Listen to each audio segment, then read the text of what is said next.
Well, tonight's talk is complication of pharmaceuticals that every optometrist should know with Greg Caldwell. Greg is in a private medical practice in Western Pennsylvania. He has served our profession admirably for a number of years. He was a graduate of Pennsylvania College of Optometry, and as well, he was a resident at PCO. He has served on the AOA board as a trustee for 3 years. He has published and lectured in numerous places and numerous countries.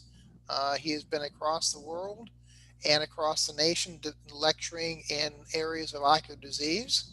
And I think it's a great pleasure to hear his perspectives from the everyman optometrist out there in private practice of complications of pharmaceuticals every OD should know.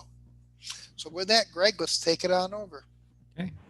Thank you, Joe, and thanks for that introduction. And one comment I will make is I wouldn't be as published as I am without Joe helping me.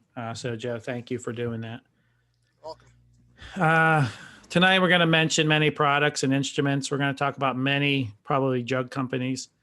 And I don't have any financial interest in any of these products, instruments, or companies. As Joe mentioned, I served in a volunteer position for many years. And I don't have any financial interest, or I won't use any of my volunteer positions to further my lecturing career. Take a look at this list of companies, because we might talk about them tonight. Again, I've received honorariums from time to time, but these companies have not influenced this lecture at all. I do sit as the PA medical director for Involve, which is a managed Medicaid. That's for Pennsylvania. Healthcare registries. I sit as the chairman of the advisory council. That's going to be some pretty cool stuff coming up here in the future. And then Joe and I co-own Optometric Education Consultants. But with that being said, the engine is Vanessa, who's on here tonight. You can see the 5 meetings that we have planned. Everyone wants to know the financial disclosures. How about my financial obligations? And here I am with myself, my son, and my wife. And we do like Disney. And we all know that Disney is not cheap. So those are my financial obligations. Now, with that being said, let's jump into the lecture. And we're going to look at the time here. So I make sure that we do cover that 50 minutes. So course description, it's in your handout. I'm not going to read it to you. Let's jump right into some complication. Fluoroquinolones, we're going to talk about antibiotics first, and then we're going to jump into the fluoroquinolones, things like Levaquin and Cipro. And I'm not sure, if you sat up late at night and you heard about, hey, have you taken Cipro? Have you taken Levaquin? Have you had a tendon rupture, right? And, we might have money for you.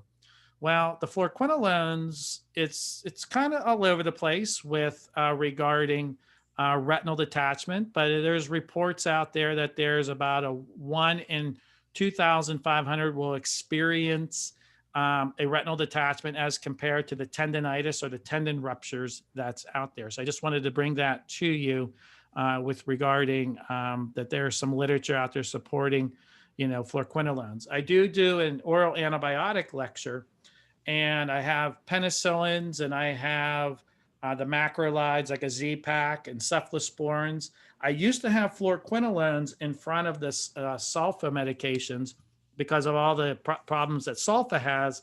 But last year, or maybe 2019, I pushed fluoroquinolones down because of all the different issues that can occur. There's other things, QT prolongations, things like that. But in this case, we want to talk about retinal detachments in this talk.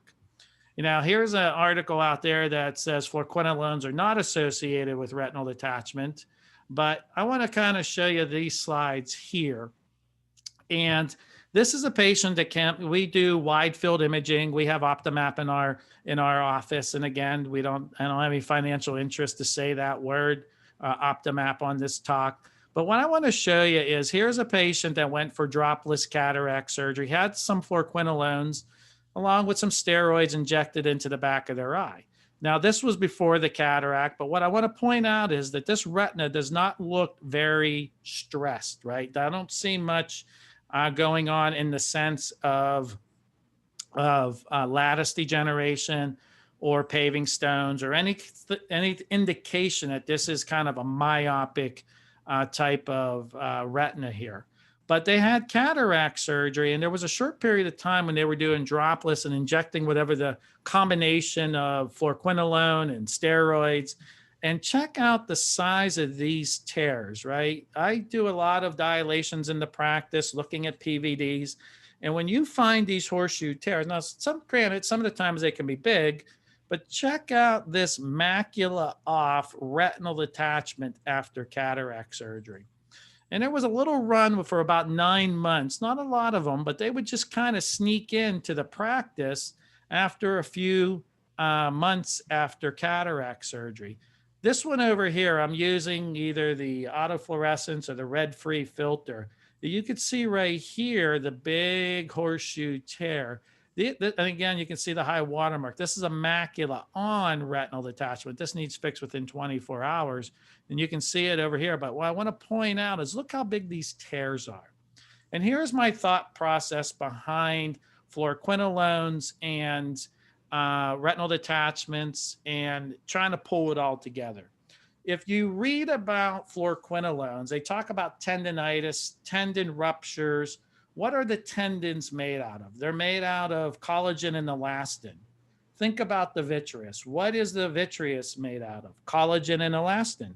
So when you're injecting this or maybe taking it orally, I'm going to guess that there's probably some collagen type or some elastin type or some genetic predisposition out there that someone has when they take this fluoroquinolone. It creates this reaction, and I think it just creates vitreal contraction, and then it puts a big stress on that peripheral retina.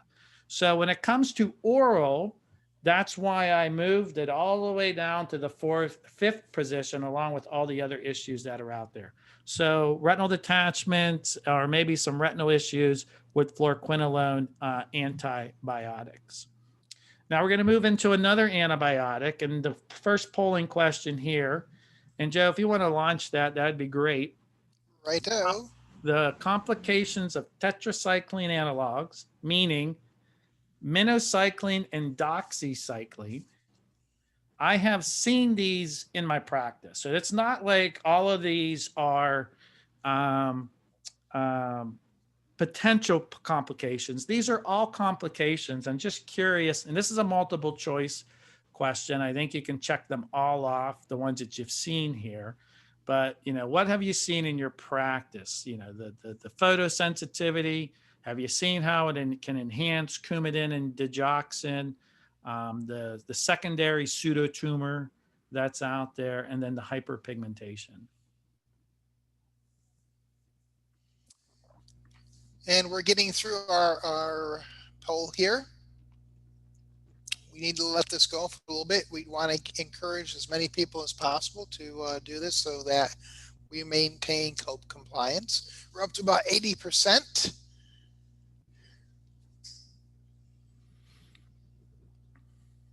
And we're getting there. Perfect. Mm-hmm.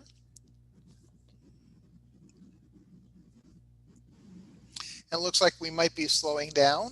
So with that, I think we will let's end the polling. Yep. And we can share the results. And share results. Enhanced photosensitivity was number 1. People have seen effects of Coumadin, pseudotumor, and even some hyperpigmentation.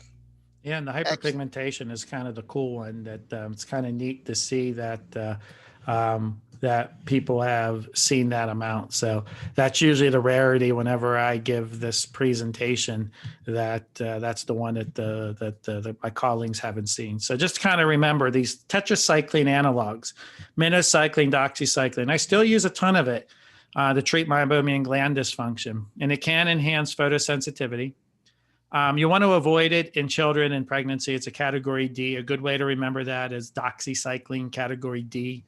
Remember, before the old nomenclature was A, B, C, D, and X. X just sounds bad. So category D, it was you just want to avoid in patients. It can enhance Coumadin and digoxin. Okay, so how does that go about?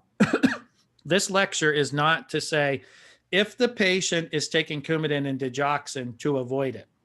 This lecture is to tell you that we are part of the healthcare system as optometrists. We found that out during COVID period. We were open while a lot of doctors' offices were closed, meaning, ophthalmology, not picking on optometry. And we were seeing patients. So what I'm saying here, someone comes in and they're on Coumadin, you call the primary care doctor and you say to the primary care doctor, you say, Doc, this patient is on Coumadin, I'm going to put them on doxycycline. They'll go, oh, you're just going to use it as an antibiotic. It's not going to really affect their Coumadin. And that's when you say, no, I'm using this for, blepharitis. They're going to be on it for 6 to 12 months, just like a dermatologist uses it to treat other skin conditions where you're doing this. It's blepharitis. It's a very special oil gland condition of the eye. Oh, and then they'll just check their protypes. Same thing that happens with the digoxin when you call the cardiologist, they're going to check their dig levels.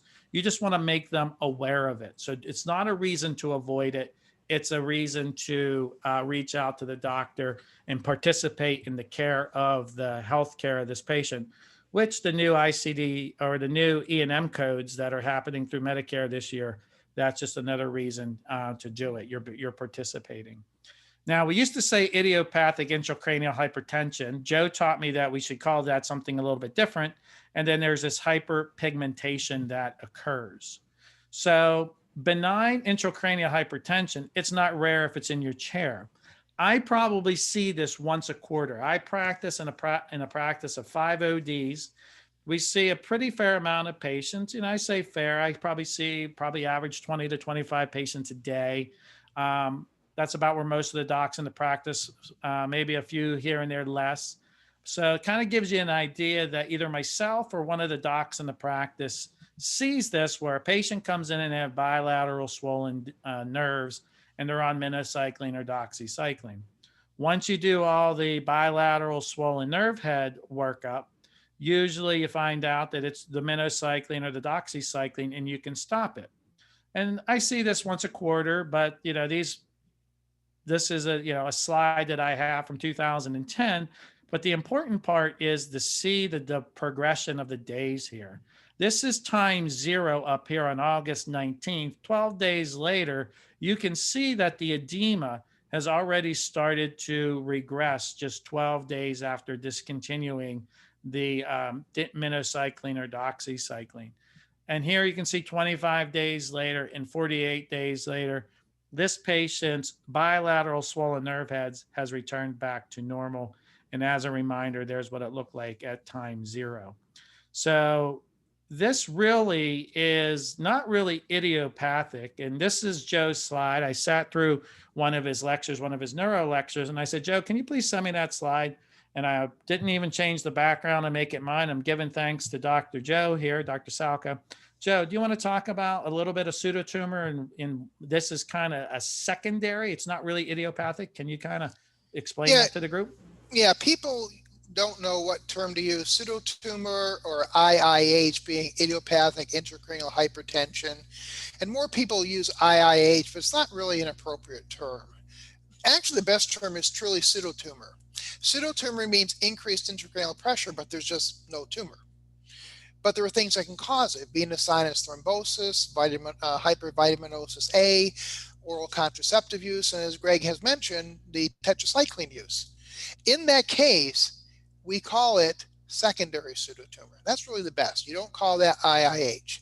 IIH is truly increased intracranial pressure, but there's no identifiable cause. There's no venous sinus thrombosis. There's no exogenous medicine use.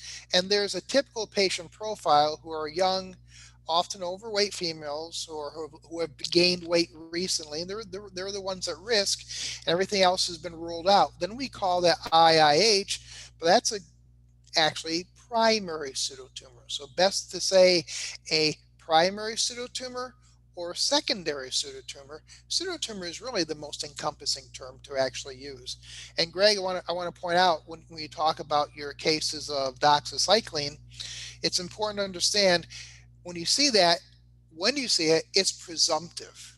There's a possible cause, but we have to rule out other things as well. And when we do, rule out the bad things, including true tumor, meningitis, and venous sinus thrombosis, then we're left with, okay, it's probably doxycycline, tetracycline. It's a secondary pseudotumor. But don't jump at that as a conclusion as if it is factual. It is only a possible or presumptive cause until we do the evaluations. So basically, a bilateral swollen nerve head needs to be worked up. Absolutely. So again, I see this quite often in the practice. And when I do, I usually post it to something like ODs on Facebook to remind everyone out there that this does happen. Again, here it is, swollen on time 0 here, taking them off the, after they have their workup, bilateral swollen nerve head workup. Assuming then after that, everything's negative, that it's the minocycline and doxycycline, and you can see how it has changed over time. And again, I probably see 1 a quarter in the practice, not just myself, but between the 5 docs that come in, we look in the back, we see, you can see here again, a very swollen nerve head right here. And you can see over time how it changes. And again, just another one. So just a reminder that can happen. Now here's a patient that comes into the practice and I say, hey, Lois, how you doing? And she goes, hey, I'm doing great, doc. My eyes are fine, so on and so forth. She goes, hey, but look what's happened to my legs since the last time that I was in. And she pulls her pant legs up here and she goes, you know what? I've been to a couple docs, been to a few places, and they said that they can't really figure out what this is. So she's standing there, as you can see, sitting there, and she looks at me and I go like this. She goes, Doc, why are you doing this? I said, because I did that to you. She went, what? So I said, yeah, do you remember whenever I went through and told you about we're going to treat your meibomian gland dysfunction? And we went through all these things about photosensitivity and it can be Coumadin, digoxin, if you ever end up on those medications, staining teeth, blah, blah, blah. And the hyperpigmentation?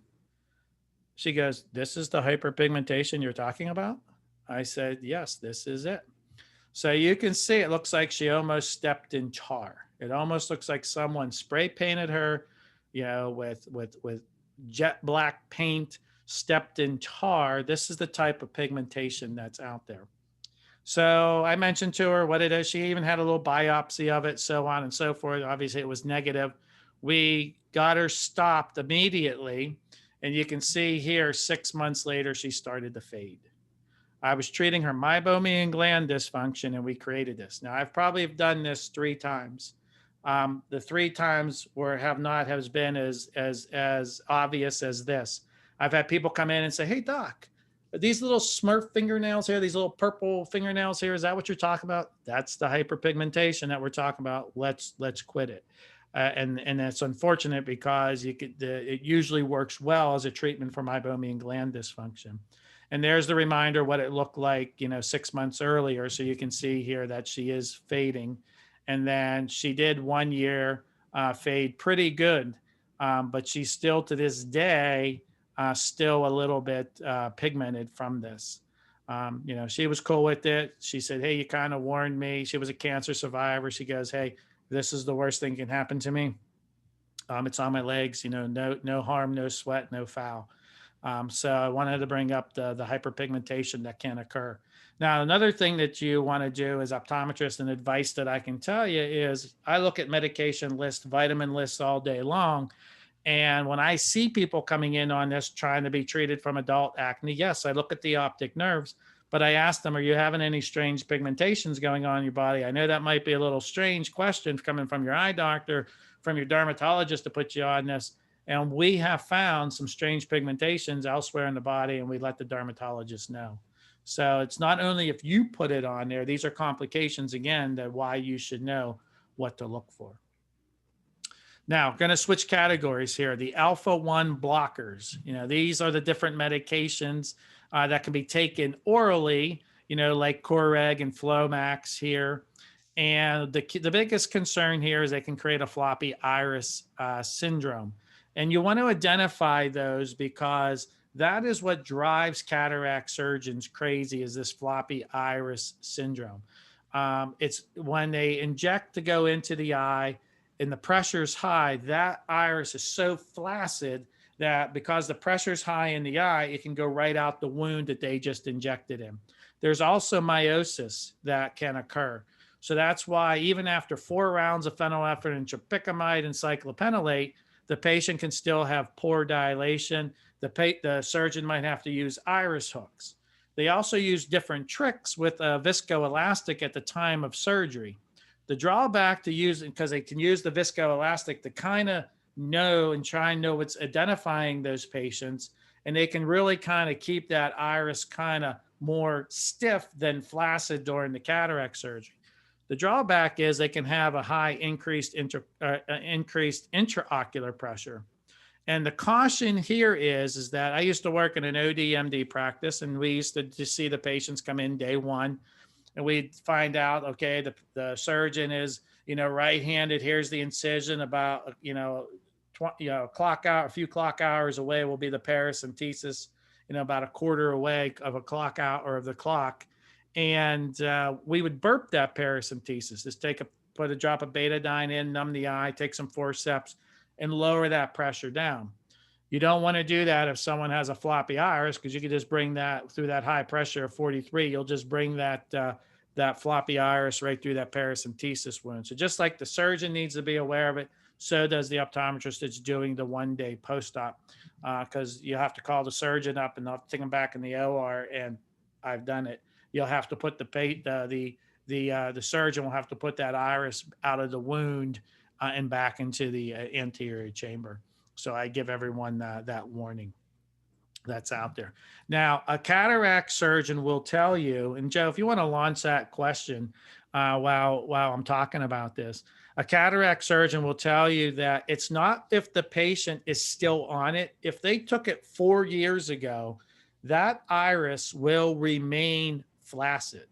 So that's really, again, optometry's important role here. If you know a patient that was on an alpha-1 blocker, they're going to have floppy iris syndrome way beyond the time that they're off of it. So it will occur after cataract surgery. So please be aware of that and let your surgeons know. So those alpha-1 blockers that we just talked about, make sure you're aware of them. Well, our poll is currently in progress. I have seen vision loss from amiodarone, from corneal vasculitis or whorls, to optic nerve toxicity. And it's a simple yes or no. Probably we should put in I'm not sure as an option. Yeah, we could maybe add that one. Thanks for launching the poll.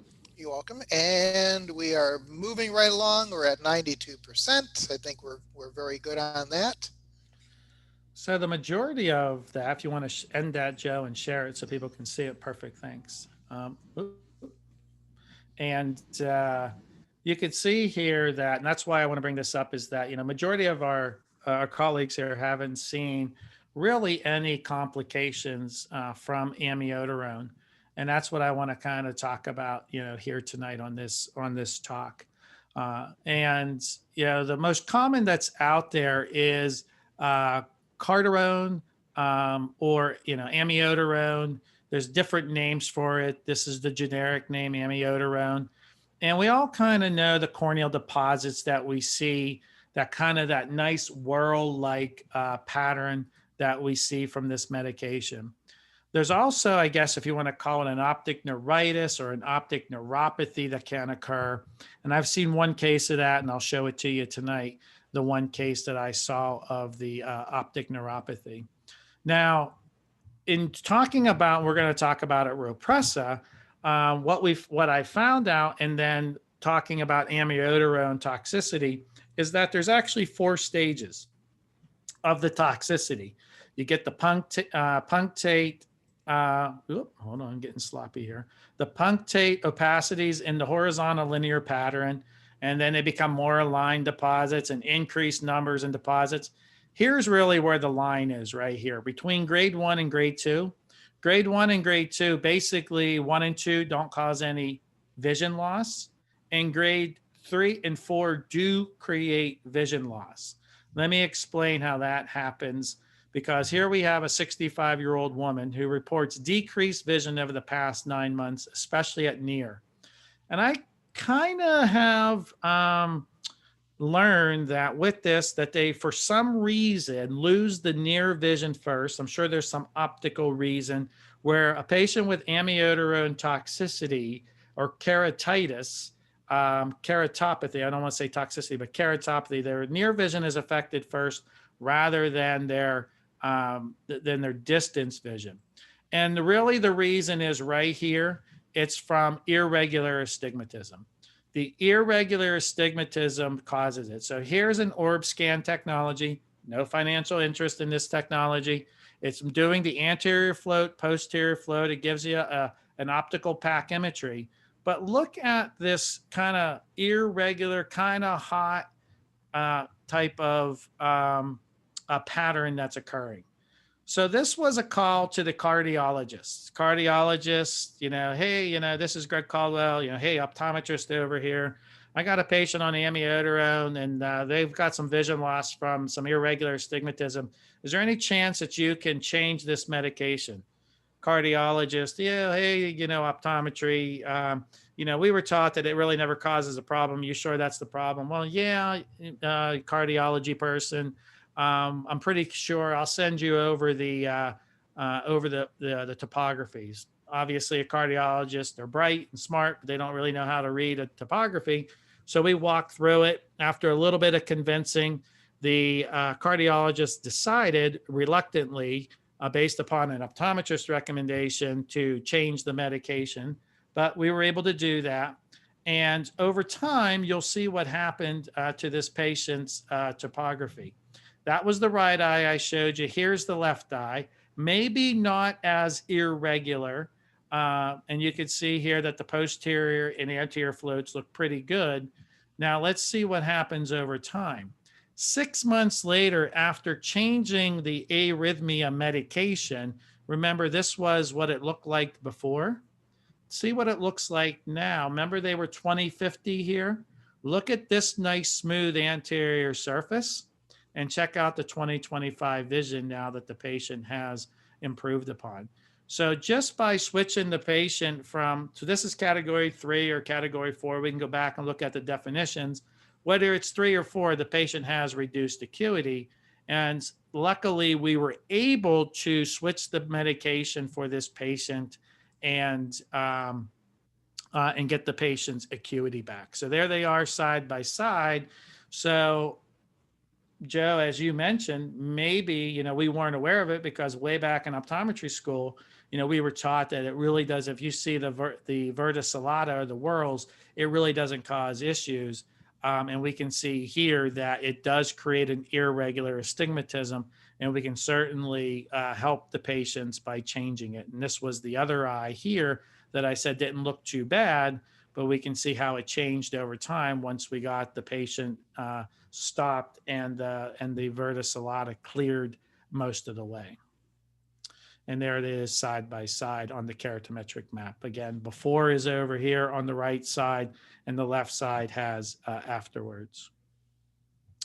So with that being said, here's a 67-year-old man that complains of vision slowly deteriorating over the past 8 months.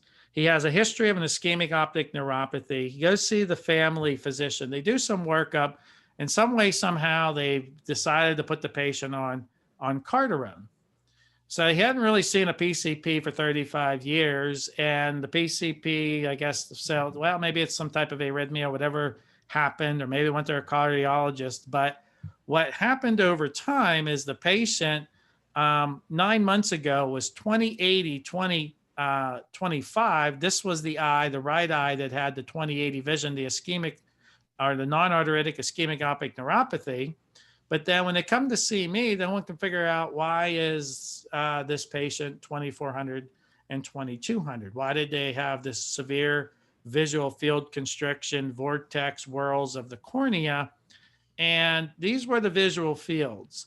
And I know these might not be projecting real well, and I give this lecture, quite a few times throughout the year. This says minus 28. This says minus 30. Minus 32 is a blind eye. So this was presumed, amiodarone toxic optic neuropathy. We worked the patient up, went and saw a neurologist, and then we eventually got them down to Wilmer, and they were able to pretty much do everything and say this is a diagnosis of exclusion, and that it was most likely the amiodarone toxicity.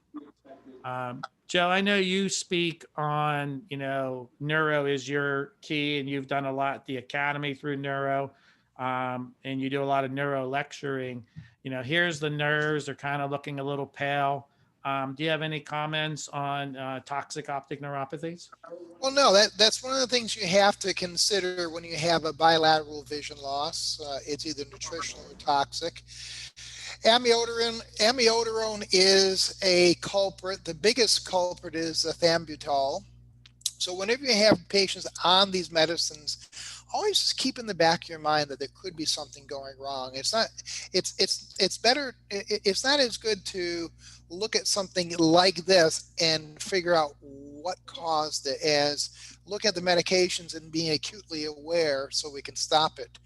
Greg and I have two colleagues and two friends from Emory's University Neuro-Ophthalmology Department, Nancy Newman and Valerie Buse. And they were at one of our conferences talking about a case of a man very similar to this, losing vision, and was saw by an optometrist. The optometrist, unfortunately, didn't get a good enough drug history.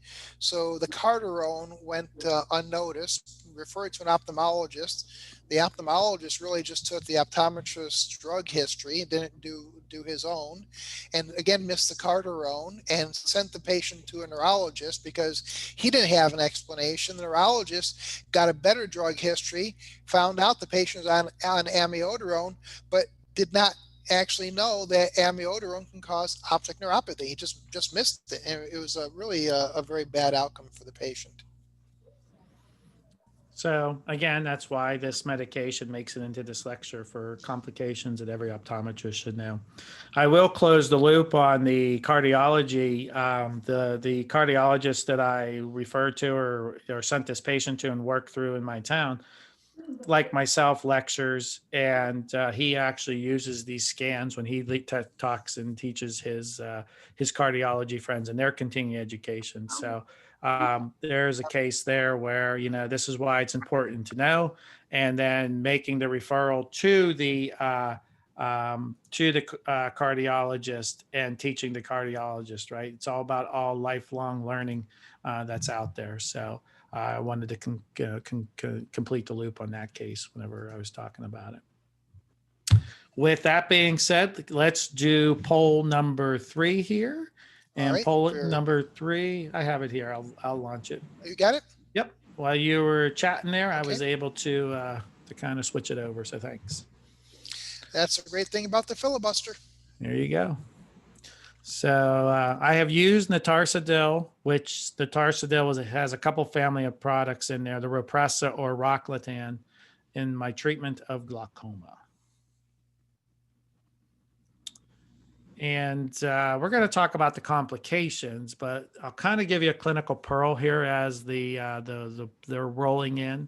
This is a great medication, this Notarsadil family. It's focusing on the trabecular meshwork and expanding out the trabecular meshwork, but it really is great in lowering a low IOP that's out there. So you have a patient that comes in and they have a pressure of 16 and you're just trying to lower it. Putting them on this Notarsadil product is probably where its strongest asset is. So I would encourage you out there to consider that.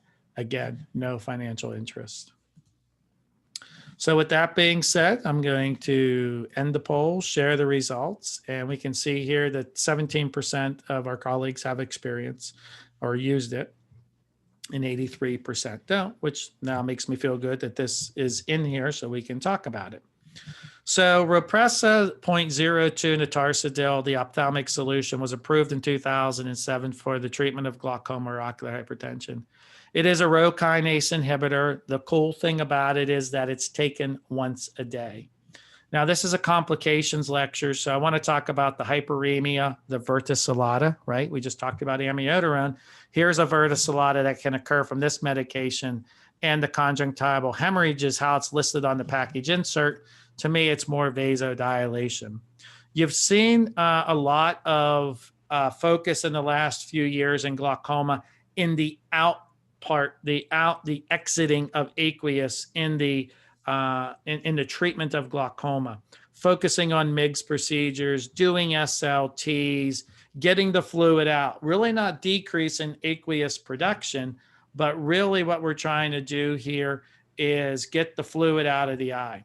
This is what's really cool about this medication. Dr. David Epstein, his focus was trying to take this oxidative trabecular meshwork and try to expand it. And all he's added here in these histopathological slides, and there's no trickery here where they've zoomed in onto it's all 200 microns, 200 microns. You can see how packed in this trabecular meshwork is. Look how expanded, allowing the aqueous to flow into Schlemm's canal here. So it's a really cool mechanism how this drop works. It's novel. I hate saying that word with the novel coronavirus, but this really is a novel new medication, really the newest thing since the prostaglandin analogs that Xalatan came out in 1995. Yes, we had some carbonic anhydrase inhibitors and some alpha GANs and some alpha-1 blockers, but those are kind of Me Too drugs that came out.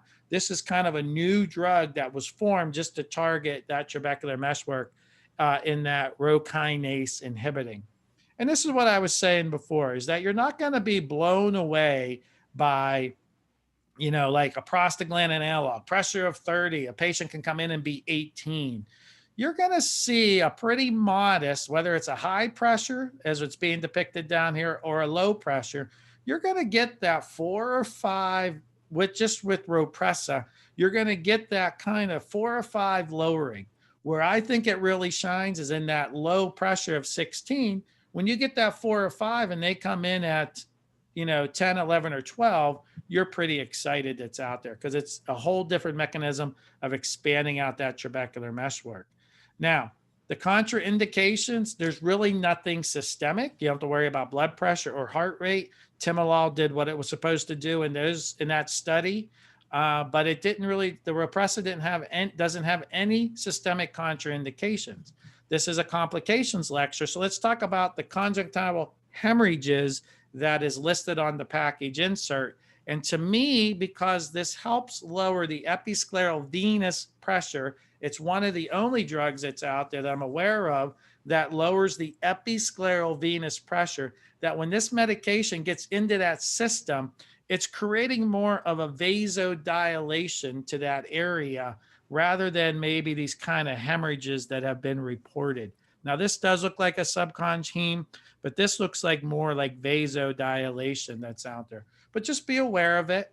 And I think Joe has used this medication. And, I'll warn the patient that, hey, I'm going to put you on this drop. You're probably going to see some redness. Please stick through it because I'm going to let Joe kind of fill in the blanks because I have in my head what I tell the patient.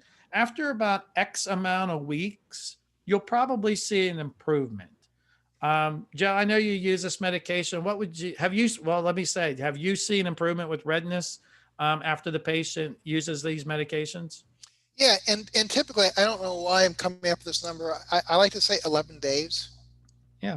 And I'm not really sure why it has commonly been 11 days. But one thing that I've seen with this category, as compared to a prostaglandin hyperemia tends to persist. And it can get better, but it is often, more intolerable than the rho kinase inhibitors. I mean, it's worse. I mean, the rho kinase inhibitors can be much worse, and then it almost magically goes away. That's been some of my experiences. Yeah, and I kind of was curious what you'd say. 11 days. I usually tell the patient 3 weeks. So, just give it some time, I guess, is the clinical pearl that I want to pass on to people. Just tell them to kind of muster through it. You're going to get some redness. And just like Joe said, it should go away. Now, let's talk about the cornea verticillata. We talked about that in the amiodarone. What happens in both, whether it's amiodarone or Repressa, or you can see it with gentamicin and tobramycin, it's a phospholipidosis, right? So here's a control. Here's the phospholipidosis going on. It's the same mechanism that we just talked about in amiodarone that's happening in notarsadil. But I want to give you a little clinical pearl here. You know, the verticillata, these are from the clinical trials from the Tarsadil that you see here. And no, I've talked to the medical science liaison. No one with Notarsadil, at least to the last time I chatted with them, which was about 6 weeks ago, no one has made it to stage 3 or 4 to create that loss of vision that you saw, that we talked about, that irregular astigmatism. I'm sure one's going to happen sooner or later, but it just hasn't been reported yet. But here's what I wanted to point out. This patient came in, we're using the Notarsadil in the right eye, and they're not using anything in the left eye. And I'm looking at this patient underneath the right eye, and I'm looking, and I'm literally going, what the hell is this pigmentation all over the cornea?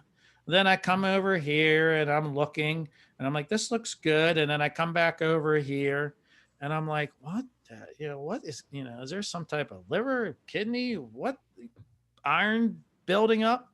And then I had one of these LOL moments. I laughed right in front of the patient. Patient goes, Doc, what the hell are you laughing at me for? And we're good friends. They're glaucoma patients, right? So you just become, they were just like, what's going on? So I said, I just realized what this is. This is that verticillata, right? It's the same pathophysiology that we see with amiodarone, but amiodarone's taken orally. So the way the epithelium comes out and the way the epithelium is turned over, and we've all seen when someone has a corneal abrasion, how it kind of makes that pseudodendritic pattern. That's why the amiodarone, whenever it forms, it creates these kind of whirl-like patterns. We're putting this on as a drop, so it doesn't come in through the systemic circulation. And so it lays down these kind of really weird pigmented. So that's my clinical pearl with this. And that was my LOL moment with the patient, is whenever I say I lecture on this, I talk about it, phospholipidosis. And it kind of fooled me for a little bit until I connected the dots and those neurons went off. And you can see here, there's nothing in this eye, and that's how it kind of lays down. So you're going to kind of see this verticillata pigmentation, but it's not going to be that kind of whirl-like pattern. And I've seen it after that. You can see here, I think this is dated September 9th of 2020. I realized that in March, but I finally got the pictures in September to put into the lecture when the patient came back for a 3 to 6 month follow-up for their glaucoma. So just a reminder, hyperemia is going to occur in about 54% of the time, the verticillata about 21% of the time, and the hemorrhaging or the vasodilation was what I would call it about 17.2% of the time. And that's right from their package insert. Joe, any comments on Repressa? Same thing happens with Rocklatan, which is, it has been approved with Repressa and latanoprost. It works great. It's once a day. And man, you get a really good lowering with that medication, but you still have the same side effects. Anything you want to mention, Joe? No, I think you covered it. You covered it exceptionally well. And this is a huge topic. Potential adverse effects of medications. I think you've made some great choices to talk about. I think I think toxic neuropathy is an important thing because the neuropathies are so challenging. So I think we should wrap it up here if we can get through some of this, Greg. Okay. So here we are with toxic neuropathies. We have the ethambutol, and that's what we usually treat TB with. And I just have a long list of medications here that you can see. And I'm going to focus on 2 because I do want to get to the Plaquenil toxicity. And I think we started, when I first started the lecture, it was about 12 after. So we have to hit about 9:02-ish to make sure we stay compliant here. So ethambutol, and you can see the whole list of medications here. We're going to talk about a few of these as we come along the way here. So let me tell you about, this is why my patient Betty, ethambutol. And the cool thing that I've learned about this ethambutol toxicity is that you'd think that the patient would be aware of it. I see them on it. Maybe they're warned to go to their eye doc. I've seen 3 cases now in the last about 18 months from ethambutol. Maybe TB is going on in an increase, but I also learned that there's kind of this low level TB that's out there. And sometimes the patients just need to be on this medication to treat it. So remember, there's a toxic optic neuropathy. Here's an 81-year-old patient. The cool thing about her is she's a glaucoma patient of mine. She's using latanoprost and Ropressa. She had a Cahook dual blade. Look at her medication she's on. She's not using this for TB. She's using it for the cousin, this Mycobacterium avium infection, which is kind of this low grade kind of cousin, right? Mycobacterium is what causes tuberculosis. This one's kind of this low grade infection. And she's been on ethambutol since 2017. So I'm seeing her and she's just coming in. I believe this was just for a regular glaucoma follow-up. And she's decreased her vision in her left eye to 2100, and she's 20/30. And this was March 13th, 2019. And you can see here, this said the visual field index is 20%. And she's over here about 20% in the right eye. So left and right eyes, 20% visual field, 2100 and 20/30. So I said, Betty, what's going on here? So she's like, Doc, I noticed a little bit of blur. I'm like, what? A little bit of blur? Like, you'd think that the patient would be screaming that she can't see. We diagnosed her ethambutol, got her to her infectious disease doc, and they decided to stop it. The cool thing about this one here, which I think is a really cool case, is watch how it reversed over time. Look at now how she's back up to 37% and 55%, and her visual acuity went from whatever it was here, 2100, 2200, 2100 to 2050, and now she's back to 2025. And you can see here she has 91% and 78%. And now her visual field defects are the only thing from the glaucoma that is now kind of still poking through. So just a really cool case. I'm not sure. Remember, she's a glaucoma patient. This was fun. Just watch right here. She had a bad day on the visual field right here. We had to make her repeat it a couple of times, but we finally got her kind of refocused here. But look at this, what has happened over all these years. And then look what happened the day that the ethambutol decided to create the toxicity. And then look what happened over time. She was able to go back up. So you could see here that we followed her pretty closely here. She was going along real well. Then she came in and she dropped. And then look how she slowly worked her way back up. Really cool case of reversing ethambutol toxicity. We caught it early enough. My other patient got back about 50%. And I have another patient that is in a sense legally blind from ethambutol. Those are my 3 cases, but be aware of the patients coming in taking ethambutol. It can create that toxic optic neuropathy. Anything to add there, Joe? Nope. I think you covered it very well. Okay. So let me just kind of go through these real quick, and then I'm going to get to the Plaquenil. So osteoporosis medications, you'll see some red eyes from them. You'll see that they can create episcleritis, uveitis, iritis, pretty much what I see from this Actinol and Fosamax. You could see episcleritis and uveitis. Remember, there's still Celebrex out there. There's a few ocular side effects from Celebrex. Remember, Vioxx and Bextra were pulled off because of all the heart conditions. Here's another one that can create, and it's a black box warning. It can create optic atrophy and optic neuritis. It is a Sabril, and it's an anticonvulsant medication. Very rarely is it going to be used, and the pharmacies and the docs will kind of block that, but it's another type of toxic optic neuropathy that can occur. And then you have your autoimmune agents. This is kind of slowly going away because there's some better medications out there for the treatment of MS, but I did want to bring it to everyone's attention tonight. it was fingolimod and fingolimod associated macular edema or FAME. So you might still see from time to time that a patient is taking Gilenya or fingolimod, and they can end up with what's called macular edema. So that's what you want to watch with these patients to see if they get that fingolimod associated macular edema. You might have neurologists send you patients for that. This is a courtesy of Dr. Joe Shovlin. He was the president of the Academy, the president right before this current president. He actually attended one of Tracy and I's lectures, and he sent me these cases and said, hey, would you mind putting in my case of fingolimod macular edema? And you can see that he had a case, and I said, more than happy to share that. And this is after they discontinued it. So the good news is all you have to do is discontinue the fingolimod, and it will improve over time.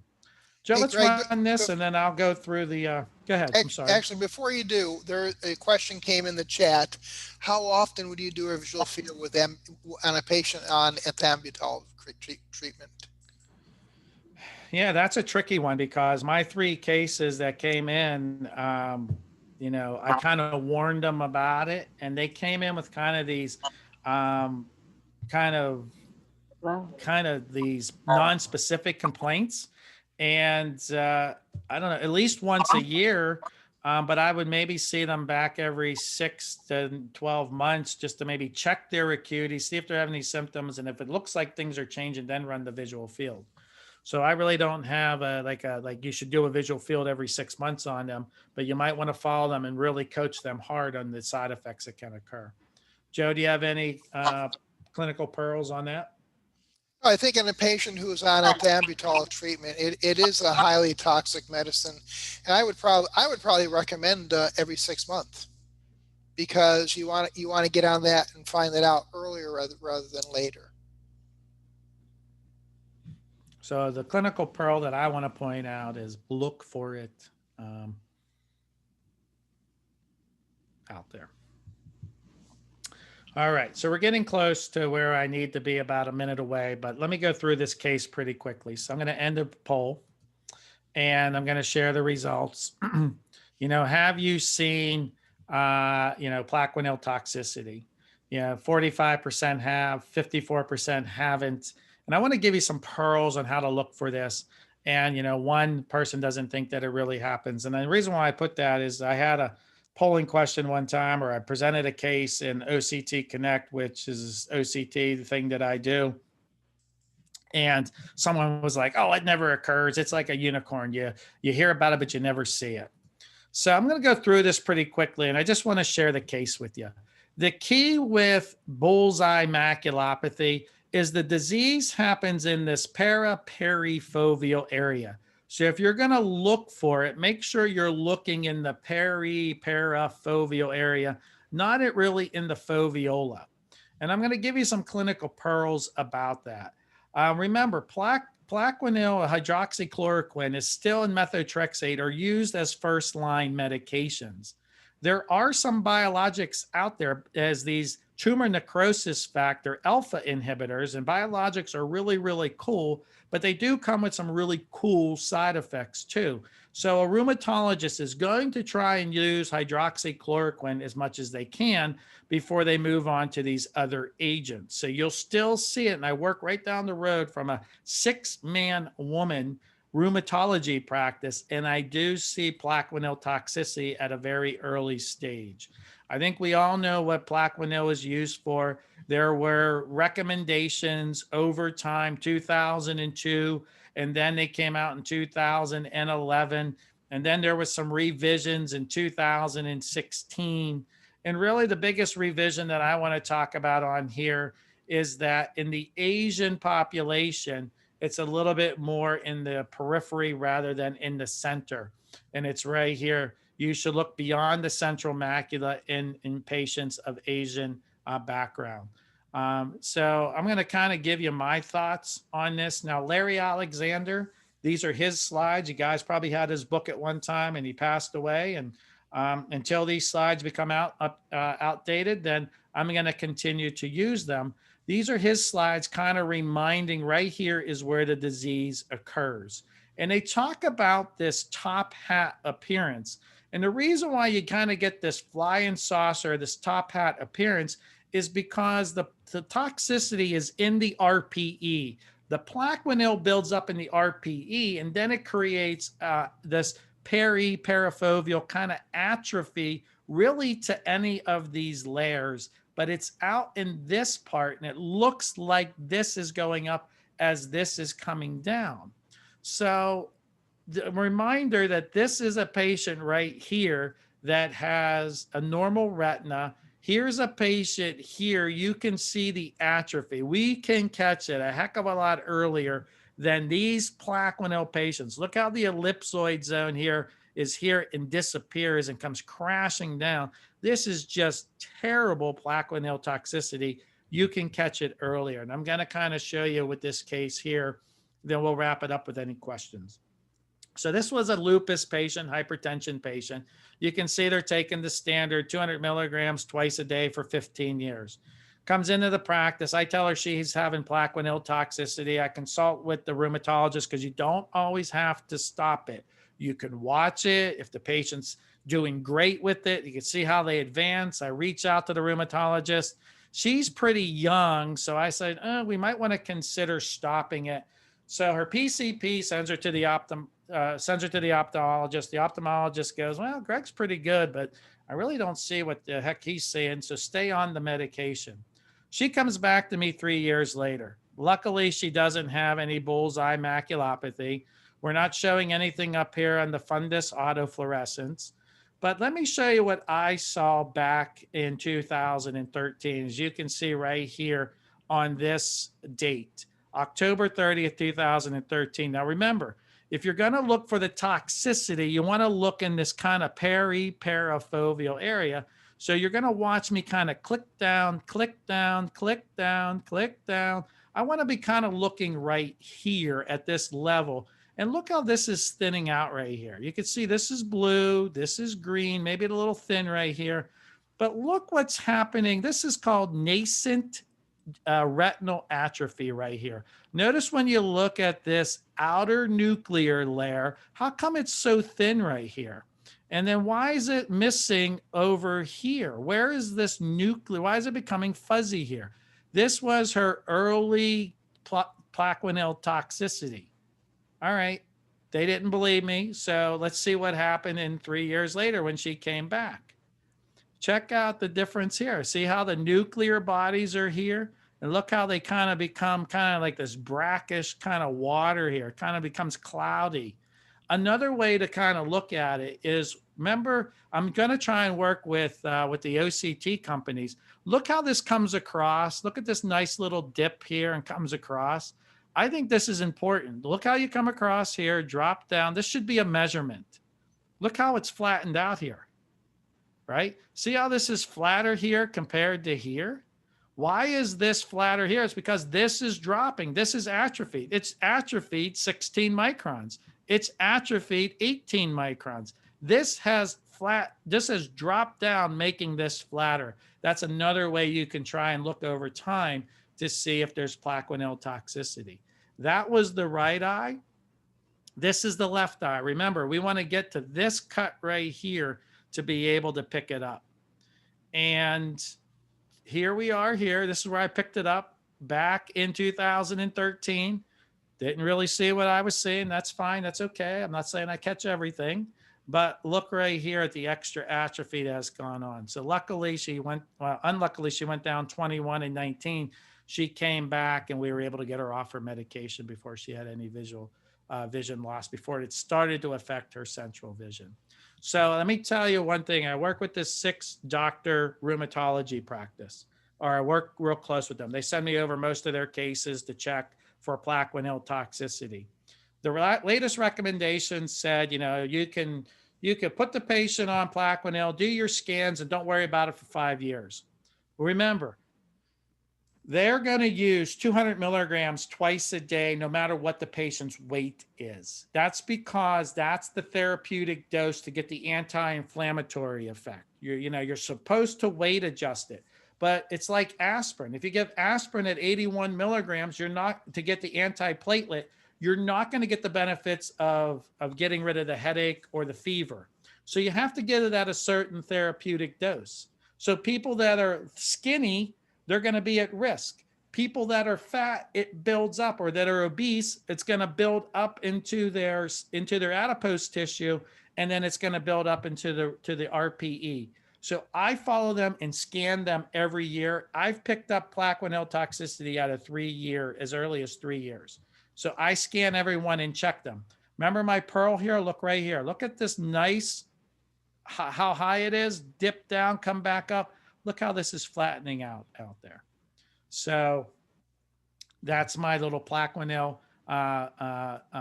pearls out there. Here's one from Joe Shovlin. He's showing me this case of someone that should have been caught a long time ago. And you could see the RPE is so atrophied that you're getting the hyperreflective columns. That's just terrible atrophy. And what he wanted me to see in these cases, just look how bad it is. You could see the atrophy. We can catch it way before that. But the patient also had that kind of classic, type of parafoveal visual field defect that has also occurred. So let me just blow through these slides. I'll go real fast, Joe. Actually, Greg, we're kind of over time, and some people have reached out to me in the chat. So I think we really need to land this one. Okay, I'll land it right here. These are the antivirals, and just be aware that they can have issues. There was GI issues in the studies. Just be aware that these two have lactose, so that's why you might get GI issues. Valtrex does not. That's why Valtrex is mine. CNS disturbances, less with the famciclovir. And really, this is the last polling question, but you don't really have to launch it, because basically it says, did you find knowing about these complications helpful and useful? That will be answered in the post-event survey. So I'd like to thank everyone for taking Complications of Pharmaceuticals Every Optometrist Should Know. I was your presenter. Joe was our host and moderator. Vanessa is our COPE administrator. Joe, to be COPE compliant, are there any burning questions in the question and answer? There are not. There was a question about ethambutol and visual fields. I think we've answered. There is a comment about recommendations. People of Asian descent get a 24-2 field. Everybody else gets a 10-2 according to the 2016 guidelines. But no, I think we have answered most of all the questions. And some were just very, very good comments. Great. So I launched the polling question. People can answer it, and I will do that as I go through the housekeeping. So thank you, everyone, for attending Complications of Pharmaceuticals. That ends it, but let me do some housekeeping. We're going to have some upcoming live events. We're going to be doing webinars all the way through as the states continue and the boards allow it. So just watch our website. And we're going to be doing some Enduring CE